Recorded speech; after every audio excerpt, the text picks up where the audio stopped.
Hey, it's your boy Mondo here. Another episode of Pro Wrestling Incapacitated. Actually, our second ever episode. So, yeah, it's a historic moment. Not as historic as the first one, but hey, two's not as good as one, as we all know by now. Alright, so it's kind of a weird week here because we're kind of doing this kind of in between major shows.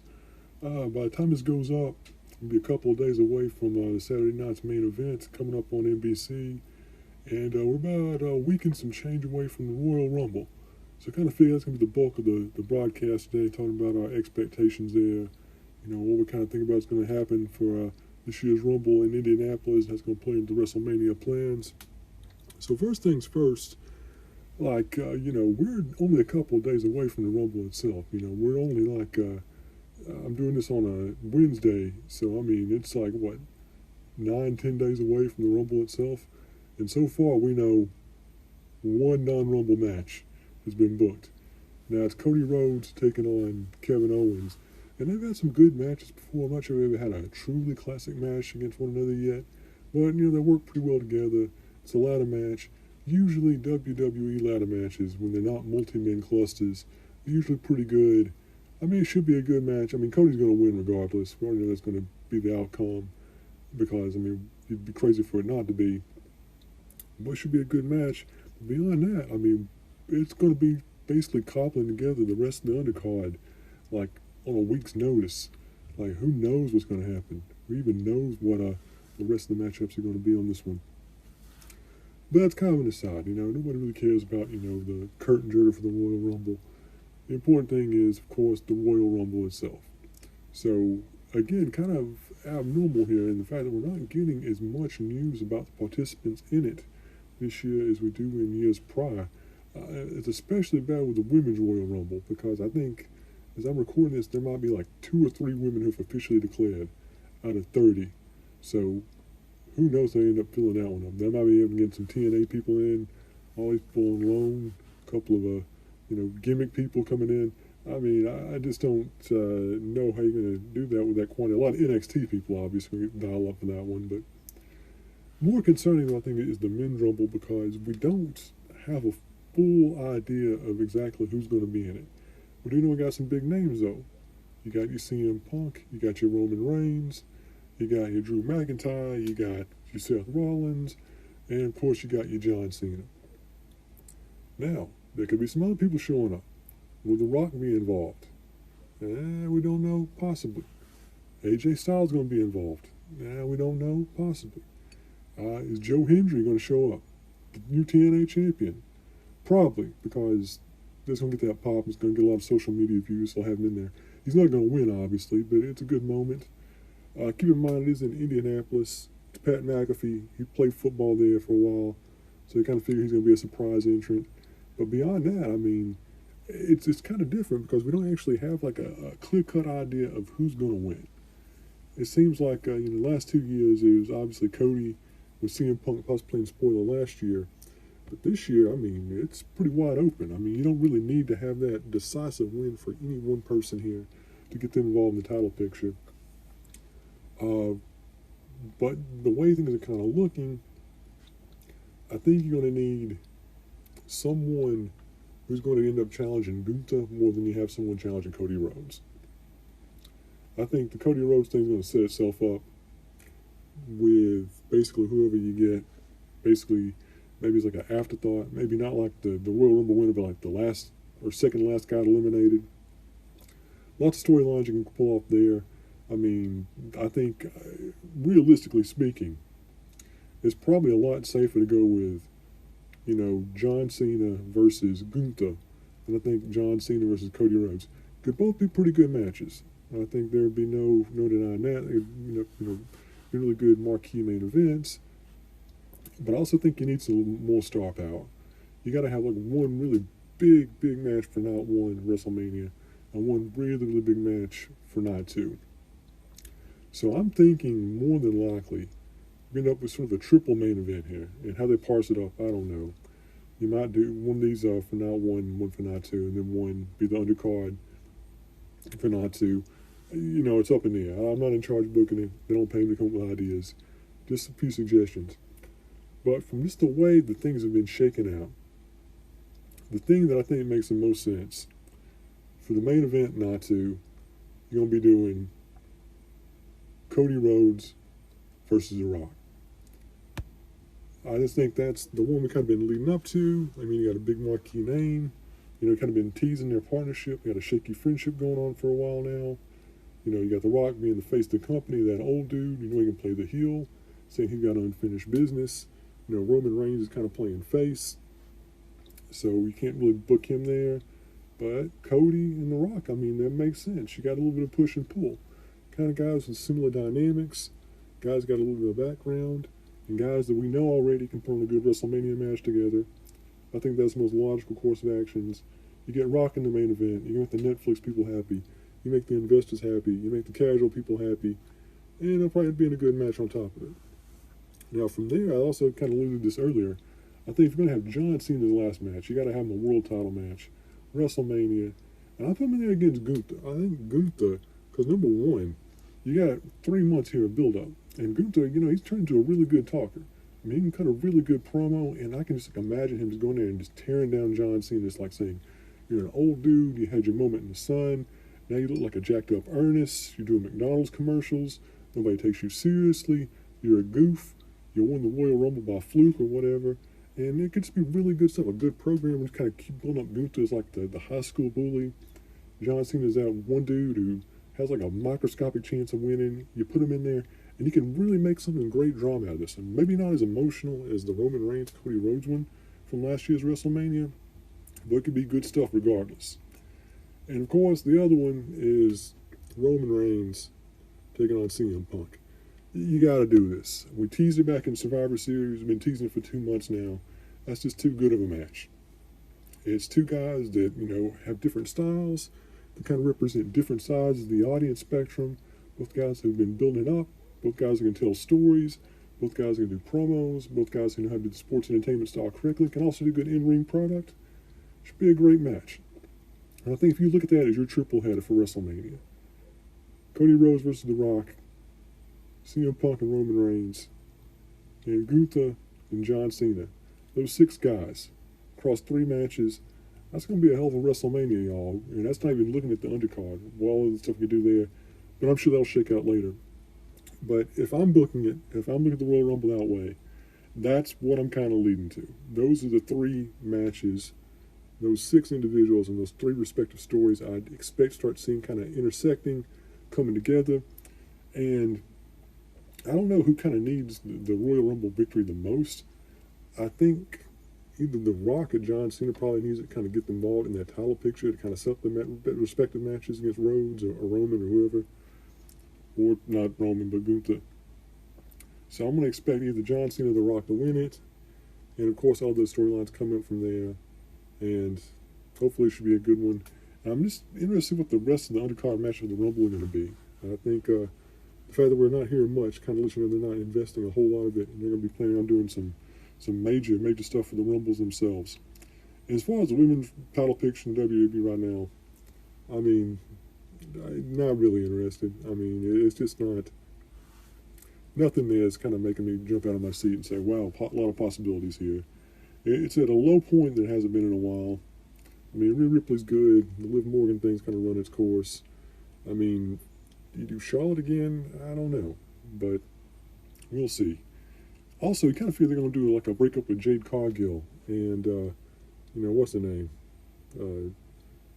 Bianca Belair, but that never happened because Jade got hurt. But maybe later on in the year. That seemed like a pretty obvious with WrestleMania, but not happening now, so who cares?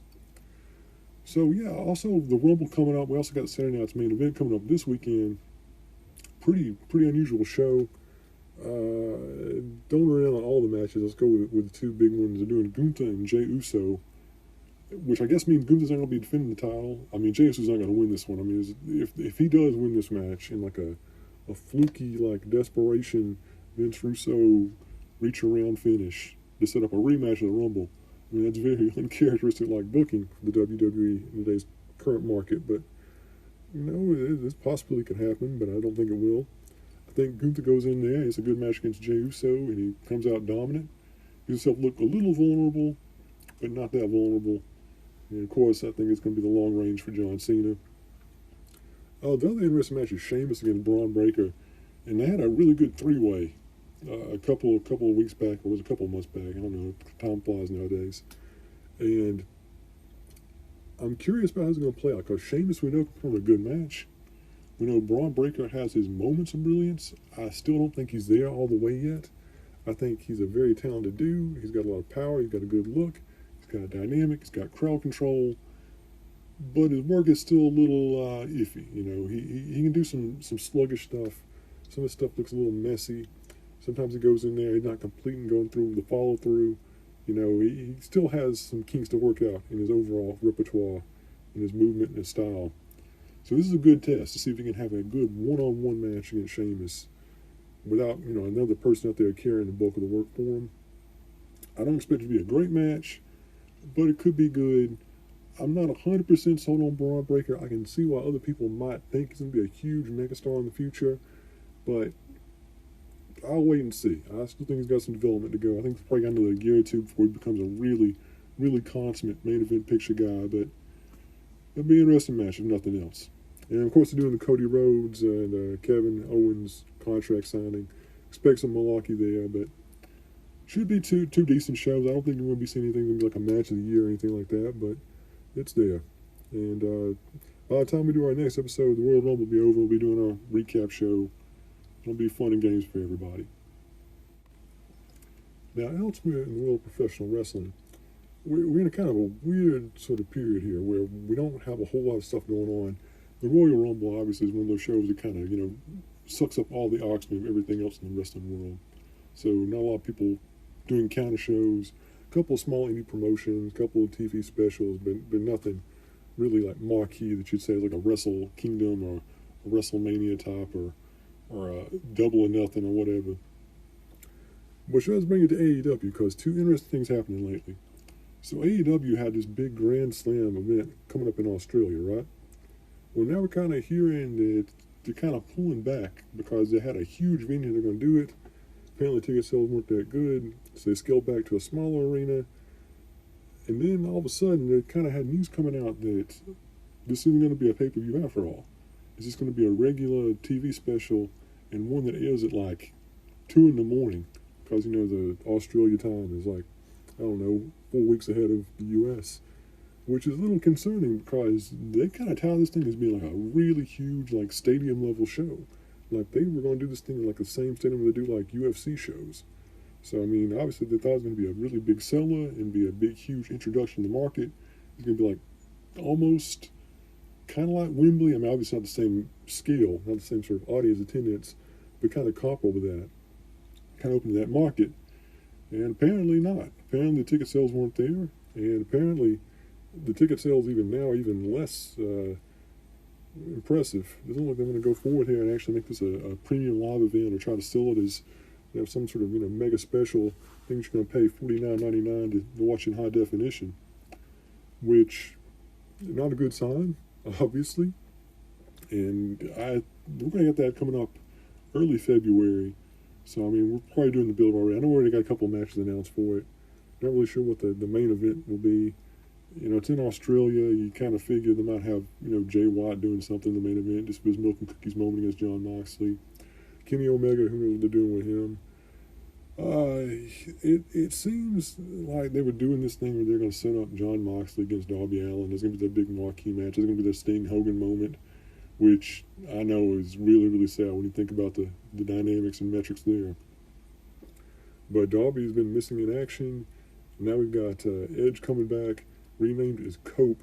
So now they're having John Moxley against Adam Copeland, and that's their big marquee rivalry in the promotion right now. Not Kenny Omega, not all these young up-and-comers, but this guy who's like 50, this guy who's like 40, who dresses like Peter Griffin. And that's what they're running with.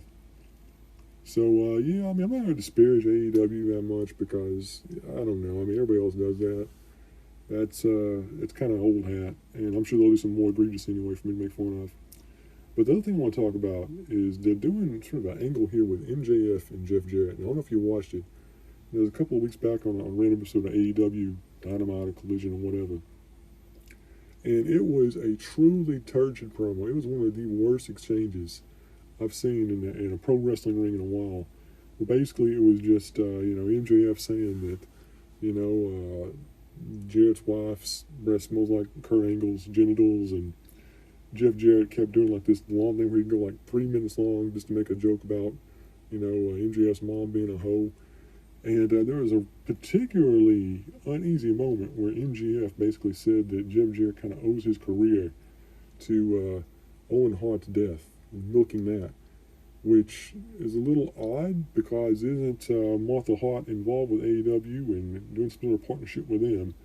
So I don't know, if you have a strategic partnership with somebody and you're kind of exploiting the memory of their dead husband as part of a pro wrestling storyline, I don't know. I personally, I would probably not be too happy about that, but different strokes for different folks. Strokes because it's Jeff Jarrett. There's also like another great line where MJF said that when Jeff Jarrett shows up to promotion, that's a sign that your promotion is about to die. Going back to WCW and TNA, which I thought was a great line, if not a little bit sort of self-fulfilling prophecy, because if that means that Jarrett is like the Grim Reaper, like the guy who heralded the death of an organization's prominence, what does that mean for AEW? Sometimes you kind of have a little bit of truth in kayfabe, and I think that's pretty much all you need to know about the direction of where AEW is going nowadays.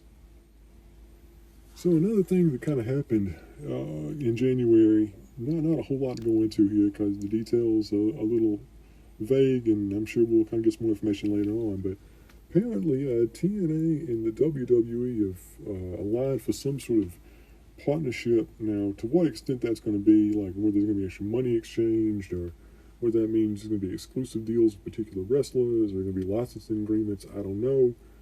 They have co-branded shows coming up. It could be anybody's guess. I mean, I think for the fan, probably the big takeaway here is you're going to be seeing more TNA guys showing up, in NXT, maybe more NXT guys showing up on TNA broadcasts, which I know is a net positive. I mean, you got some good synergy going on there. You're going to have, some slightly more entertaining matches and fresh matchups and nothing else. Which kind of leads me to a couple of things about whether or not this is a net positive or a net negative.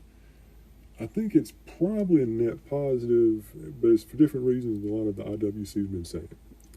So number one, TNA, like, people are like trying to convince me that they're kind of going through like an upswing. And they're showing like their shows where they have like 1,000 people there instead of the normal 50. Like that's some like huge major sign of progress. This company's rounded the corner, and even people that are going to be competing with AEW soon as far as attendance numbers. Now TNA is still like a distant,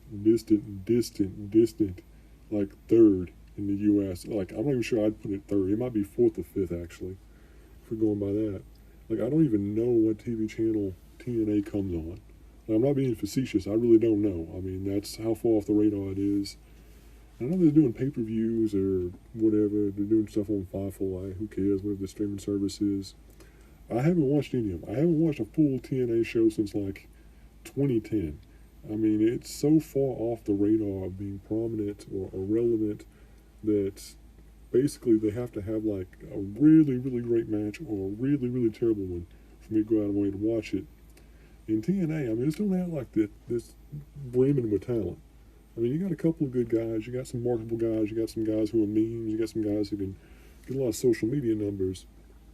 But I don't think Moose is going to be the next Roman Reigns.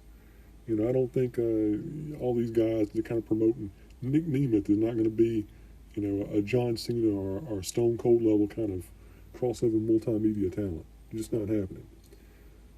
But what you do is you kind of have sort of a first pick here. And again, these guys basically kind of making it sort of a two-way stop, where I think you're going to have guys where you have sort of a deficit of talent in NXT or a WWE, or have someone on short notice you got to fill. Well, you got the open door for TNA. And if you got somebody in the NXT who's struggling or rehabbing or coming back from an injury, you can obviously run them through TNA and kind of get them back on their feet and kind of see a gauge of what their progress is. And as far as like the one thing that we don't know, I think is the most interesting, is about how they're actually going to have like a crossover talent exchange program. Like, what kind of contracts are you going to have there? I mean, are they really independent contractors? Is there some sort of like paperwork there that says, okay, by the way, if you sign up for a partnership, that means for 6 months you have exclusivity with WWE where you can't work for anybody else? I mean, we just don't know. I mean, it's going to be sort of the devil in the details. But I think at least for the short term, I mean, TNA is dead. Like, everybody's saying, oh, well, WWE's trying to just acquire TNA. They're trying to just obliterate them and assume their identity. Like, TNA's been dead. The fact that TNA has survived for as long as it has is nothing short of a miracle or just a cruel joke by God himself that this thing lasted longer than ECW and WCW combined. It's just been the turd that will not flush. And nobody's nostalgic for TNA. Nobody thinks, oh boy, TNA, glorious part of my childhood. No, it's just a thing that's there. Got some decent guys, but hey. And by the way, I mean, didn't TNA have a partnership with AEW for a while? Yeah, for all people naysaying the WWE TNA partnership, remind us all how that turned out. How'd that go for TNA? Doing the thing with the Kenny Omega belt collector. How long that last? About 2 or 3 episodes? And that's it? That's all they got out of it? So yeah, who knows how the TNA WWE partnership will turn out, but odds are it's going to be better than what happened with TNA and AEW did their thing. All right, I'm going to close out here by talking about 2 non-wrestling things because we got to be diverse people. Other things going on in this world that are important. And I won't waste too much time here going into the details here, but we had a UFC show, the first major UFC pay-per-view show of the year on January 18th. Very quickly, I want to go through the main card here. And if you're wondering why UFC is having just a little bit of difficulty making new crossover stars, just check out some of these names. Islam Makhachev, Merab Devashvili, Umar Nurmagomedov, Yuri Prochaska, Renier de Ritter. I mean, you can't even pronounce these dudes' names. How are you going to put on a t-shirt? And you're going to have to go in there and give them the WWE treatment, you know. Don't call them, this long French, Algerian name. Just call them Doug or something. I don't know. But yeah, if you didn't watch the show, it was pretty good. I mean, nothing truly outstanding. The Umar Merab fight, that was for the Bantamweight Championship, was really good. The final night was probably the Yuri Prochaska, Jamahal Hill fight. That was really, really entertaining. Had a great, finish late in the third. Really enjoyed that. Rest of the card, it was decent, but nothing great. De Ritter, he got that win over Kevin Holland. That's pretty straightforward. The Jelton Almeida Sergey Spivak fight was pretty good. Nice little heavyweight tilts. Lots of punches going back and forth. Impressive TKO win for Jelton. And the main event, Islam Makhachev against Renato Moicano. Renato coming in as a short notice because the guy Islam was going to fight first pulled out the day before. So just throw him in there in the loop just to get something out there. Very, very short fight there. I only made it to 1 round. Pretty easy win for Islam. So yeah, decent show. Nothing fantastic. We'll kind of see what's coming up. Right now, UFC's kind of in that position where you don't have like that one big marquee name anymore. You don't have a Conor McGregor. You don't have a Ronda Rousey. You don't even have a Brock Lesnar anymore. So you got to make do what you got. And all these guys, English is not their first language, or second or third language. So it's hard to go out there and do media with them. It's hard to promote them. So you got to go in there and just kind of tout them based on their talents. So we're kind of going back to where we were, when Anderson Silva was champion. We had this guy who really couldn't talk, but, his violence spoke volumes. What actually did in the octagon was what sold him, not, his personality or his traits. And that's what I think is going to be the story of the UFC for the rest of 2025. How are you going to get, a guy like Alex Pereira, or Pereira, because Portuguese, you don't have the R sound for whatever reason. How are you going to promote him, as the face of the company? This guy that really can't, do interviews and go on ESPN and talk to people. John Jones, he's never really been that crossover media guy. Probably consummately the best, most impressive fighter that's ever lived so far in MMA, but he's never been that guy. He's never become like a huge media pay-per-view star like Conor or Ronda. We'll see what happens with him. Tom Aspinall, maybe he'll be the next big guy that comes over. Maybe you got some of these smaller bantamweight guys. Who knows? But right now, UFC, they're making a lot of money from the ESPN contract and pay-per-views, but, as far as there being that big, huge name that carries the company and become that transcendent, media star, just don't have it right now.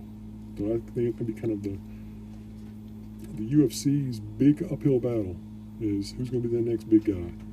because they've tried it with a lot of guys. Sean O'Malley's supposed to be it, didn't turn out. Sean Strickland don't have the personality. I mean, they got to find somebody. And I think that's going to be what they're going to be looking at throughout the rest of the year. Whether they truly are the best fight in the division, probably not. But you got to sell tickets, and you got to find somebody. So that's something to look forward to. All right, and to wrap up, final thing I want to talk about here. Obviously, the biggest thing going on in sports right now is the NFL. That's every year. I mean, I'm not going to bother talking about the NCAA championship. That's going now. But as this goes up, we're going to be doing the AFC and NFC championship this weekend. It's going to be the Ravens and the Chiefs, and it's going to be the Eagles and the Commanders. And I'm like everybody else in the world, I don't care. As long as the Chiefs aren't in, I'll be happy. If the Chiefs, whoever they play, if they're playing the Eagles or they're playing Washington, I'm not even going to bother watching Super Bowl. I just don't even watch it out of spouse. Watch the Puppy Bowl all day or something.